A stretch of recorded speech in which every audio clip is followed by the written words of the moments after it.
संपूर्ण देशात इंदोरच्या राजा आणि सोनम रघुवंशी या नवविवाहित जोडप्याच्या प्रकरणाची मोठी चर्चा सुरू आहे. मेघालयच्या शिलाँगमध्ये एका खोल दरीत राजाचा मृतदेह सापडल्यानंतर सोनम नेमकी कुठे आहे आणि तिच्यासोबत काय घडलं याचा शोध पोलिसांकडून घेतला जात होता. मात्र आता तपासातून एक धक्कादायक माहिती समोर आली आहे. सोनमनंच आपल्या पतीच्या हत्येची सुपारी 3 जणांना दिल्याचं स्पष्ट झालेलं आहे. विशेष म्हणजे 11 मे रोजी या दोघांचा विवाह पार पडला होता. पण लग्नाआधीपासूनच सोनमचे इंदोरमधील एका तरुणासोबत प्रेमसंबंध असल्याची माहिती आता पुढे आली आहे. हे नातं लग्नानंतरही सुरू होते आणि त्यातूनच या भीषण हत्येचा कट रचला गेल्याचा संशय तपास यंत्रणांनी व्यक्त केलेला आहे. सोनमच्या आधीपासूनच सुरू असलेल्या प्रेमसंबंधांमुळेच तिनं नवऱ्याची हत्या करण्याचा निर्णय घेतल्याची चर्चा आता जोर धरत आहे. तिचा प्रियकर नेमका कोण होता, त्याच्यासोबत मिळून तिनं राजाच्या हत्येचा कट कसा रचला आणि का रचला याबाबत आता नवनवीन खुलासे समोर येत आहेत. या संपूर्ण प्रकरणामधील अद्ययावत माहिती घेऊन आलेला हा व्हिडिओ, ज्यामध्ये आपण इंदोरमधील या गाजलेल्या प्रकरणाचा सविस्तर आढावा घेणार आहोत. नमस्कार, मी तुषार आणि तुम्ही पाहत आहात तुमचं आवडतं YouTube चॅनल जय हिंद जय महाराष्ट्र. सुरुवात करूया सोनम आणि राजा कुशवा यांच्यातील संबंधांपासून. काही प्रसार माध्यमांनी दिलेल्या माहितीनुसार सोनम इंदोरमध्ये तिच्या वडिलांच्या मालकाच्या मायका फॅक्टरी या प्लायवूड उत्पादन करणाऱ्या कंपनीमध्ये HR या पदावर काम करत होती. याच ठिकाणी राज कुशवाहा नावाचा तरुण अकाउंटंट विभागात कार्यरत होता. दोघांची ओळख या ऑफिसमधूनच झाली आणि कालांतराने ती एक प्रेमसंबंधात बदलली असं उघडकीस आलेलं आहे. राज हा सोनमपेक्षा 5 वर्षांनी लहान असला तरी दोघेही एकाच कंपनीत काम करत असल्यामुळे त्यांच्यात जवळीक वाढली आणि प्रेमसंबंध निर्माण झाले. प्रसार माध्यमांनी दिलेल्या माहितीनुसार हे नातं गेल्या अनेक महिन्यांपासून सुरू होतं. सुरुवातीला सोनम आणि राज एकमेकांच्या शेजारी राहत होते. मात्र नंतर राजने आपले घर बदलले. सोनमचं राजसोबत अफेअर सुरू असतानाच तिचं लग्न राजा रघुवंशी सोबत ठरलं आणि हे एक अरेंज मॅरेज होतं.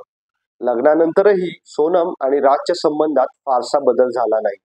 उलट त्यांनी मिळून राज रघुवंशीच्या हत्येचा कट रचला अशी माहिती आता समोर येत आहे.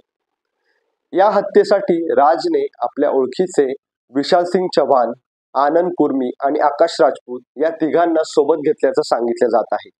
राजाच्या आईच्या म्हणण्यानुसार लग्नानंतर राजा आणि सोनम शिलाँगला नव्हे तर श्रीलंकेत हनीमूनसाठी जाण्याचा बेत करत होते. मात्र त्याआधी त्यांनी गुवाहाटी येथे कामाख्या देवीच्या दर्शनासाठी एकत्र प्रवास केला होता. त्याच रात्री सोनम आणि राजाने इंदोरला आपल्या कुटुंबियांना फोन करून शिलाँगमध्ये फिरायला जात असल्याचे सांगितले. त्यांच्या घरच्यांनी सांगितलेल्या माहितीनुसार गुवाहाटीमध्ये कामाख्या देवीच्या मंदिरात त्यांचे एका व्यक्तीशी भेट झाली होती. त्या व्यक्तीने शिलाँग हे पर्यटन स्थळ सुंदर आहे आणि पाहण्यासारखं आहे असं त्यांना सुचवलं. त्यानंतर दुसऱ्या दिवशी दोघं शिलाँगला गेले. ते 29 मे पर्यंत घरी परत येणार होते. या सगळ्या घडामोडींमध्ये महत्वाचं नाव पुढे येत आहे. कामाख्या देवीच्या मंदिरात भेटलेली ती व्यक्ती ही राजाचीच ओळखीची असल्याची शक्यता वर्तवली जाते. हे व्यक्ती म्हणजेच राजाचा मित्र विशाल, आनंद आणि आकाश हे देखील त्यावेळी गुवाहाटीत उपस्थित होते. आणि जेव्हा सोनम आणि राजा शिलाँगला गेले त्याच वेळी हे तिघही शिलाँगमध्ये दाखल झाले होते. त्यामुळे हे सगळं ठरवूनच केलं गेल्याचा आणि संपूर्ण कटामागे सोनम आणि राजचाच हात असल्याचा संशय आता अधिक बळवला आहे.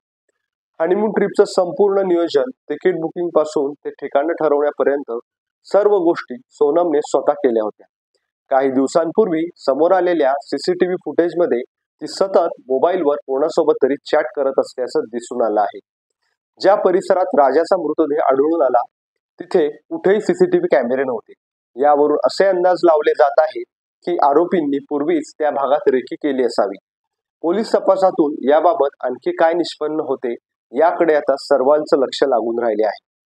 दरम्यान राजाच्या आईने एक धक्कादायक दावा केला आहे. तिच्या मते राजाला सोनमने खास सांगून सोन्याची चेन घालायला लावली होती. जेव्हा राजा आणि सोनम फिरायला जाण्याच्या तयारीत होते तेव्हा आईने राजाला सोनं न घालण्याचा सल्ला दिला होता आणि त्यानंही तो मान्य केला होता. मात्र एअरपोर्टवर घेतलेल्या एका फोटोमध्ये राजाच्या गळ्यात चेन असल्याचं दिसल्यावर आईने ताबडतोब राजाला विचारणा केली होती. सोनमनेच चेन घालायला लावली असं राजाचं म्हणणं होतं. सोनमच्या सांगण्यावरून राजाने जवळपास 10 लाखांहून अधिक किमतीचे दागिने, डायमंड रिंग, गळ्यातील चेन आणि ब्रेसलेट असे दागिने परिधान केले होते. तर सोनम थेट तिच्या आई वडिलांच्या घरी राहून एअरपोर्टवर पोहोचली होती आणि हे सर्व अगदी योजनाबद्ध पद्धतीने घडल्याचं स्पष्ट होत आहे. अन्यथा कोणतीही पत्नी आपल्या नवऱ्याला हनीमूनसाठी जाण्यापूर्वी इतकं महागडं सोनं घालायला सांगेल असा सवाल राजाच्या आईने उपस्थित केला आहे. तिने सोनमला फाशीची शिक्षा व्हावी अशी मागणी केली आहे. या गुन्ह्याच्या तपासात स्थानिक गाईडकडून मिळालेली माहिती पोलिसांसाठी खूप महत्वाची आहे. राजा आणि सोनम यांच्यासोबत अजून 3 अनोळखी व्यक्ती होत्या. नंतर जेव्हा राजाचा मृतदेह खोल दरीत सापडला तेव्हा तपासादरम्यान पोलिसांनी हत्या करण्यासाठी वापरण्यात आलेले एक हत्यारही जप्त केलं. मात्र तपासात हे समोर आलं आहे की हे हत्यार मेघालयमधील नसून बाहेरून आणलेलं आहे. त्यामुळे ही हत्या स्थानिकांपेक्षा बाहेरून आलेल्या व्यक्तींकडून घडवण्यात आलेली असावी असा संशय पोलिसांनी व्यक्त केला आहे. राजाच्या आईसोबत शेवटचं संभाषण सोनमचं झालं होतं आणि त्या कॉलची ऑडिओ क्लिपही आता सोशल मीडियावर व्हायरल झालेली दिसते. या आधीच एक दिवस राजाचा फोन पूर्णपणे बंद होता. जेव्हा राजाच्या आईने सोनमला राजाशी बोलायचं आहे असं सांगितल्यावर सोनमने टाळाटाळ केली. तो सध्या धबधबा पाहायला गेला आहे असं सोनमने उत्तर दिलं होतं. तिच्या या वागणुकीमुळे पोलिसांचा संशय आता आणखीच वाढला आहे.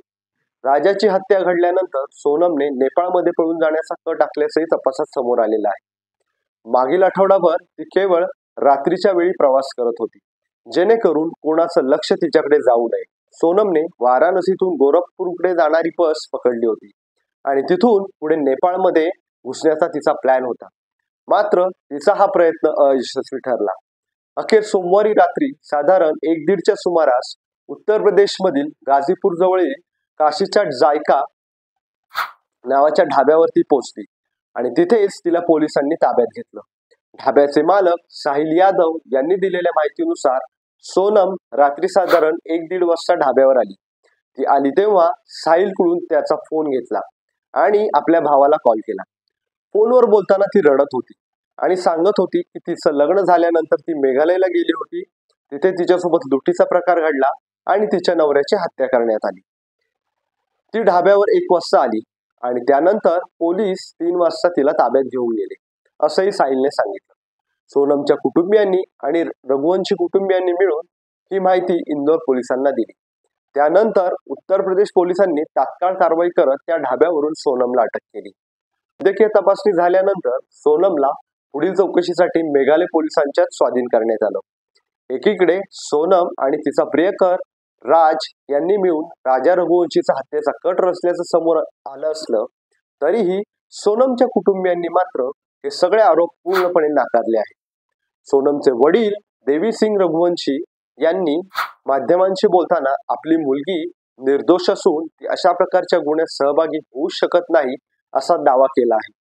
त्यांचा ठाम विश्वास आहे असं त्यांनी पोलिसांना सांगितलं आहे. सोनमला जबरदस्तीने या प्रकरणात गोवण्यात आले. मेघालय पोलिसांनी मुद्दामहून बनावट कहाणी तयार केली आहे जेणेकरून खरी गोष्ट दडपता येईल. देवी सिंग यांनी स्पष्ट सांगितलं आहे, जोपर्यंत ते जिवंत आहेत तोपर्यंत या प्रकरणाचा पाठपुरावा करत राहणार आहे.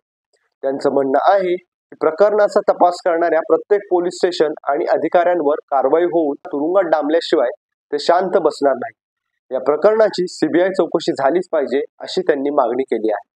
मृत राजा काही दिवसांपूर्वीच त्याच्या घरी येऊन सर्व कुटुंबियांना भेटून गेला होता.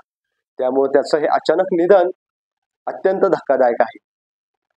संपूर्ण हनीमून ट्रिपचं नियोजन सोनमने केल्यापासून ते राजाला विशेषतः सोनं घालायला लावणं, कामाख्या देवीचं दर्शन घेऊन शिलाँगकडे वळणं आणि तिथे सतत कोणाशी तरी फोनवरती संपर्कात राहणं, या सगळ्या गोष्टींवरून हे स्पष्ट होतं की सोनम आणि राज कुशवा यांनी मिळूनच राजा रघुवंशीच्या हत्येचं आणि आधीपासून आखलेलं कटकारस्थान आहे. सध्या या प्रकरणात विशाल सिंग चव्हाण, आनंद कुर्मी, आकाश राजपूत, राज कुशवा आणि सोनम रघुवंशी यांना पोलिसांनी ताब्यात घेतलं आहे. त्यांची कसून चौकशी सुरू आहे. पुढील तपासात या हत्येच्या पार्श्वभूमीमधील अधिक धक्कादायक माहिती समोर येण्याची शक्यता आहे. सोनमचे राजसोबत प्रेमसंबंध असतानाही तिनं राजा रघुवंशीशी लग्न का केलं?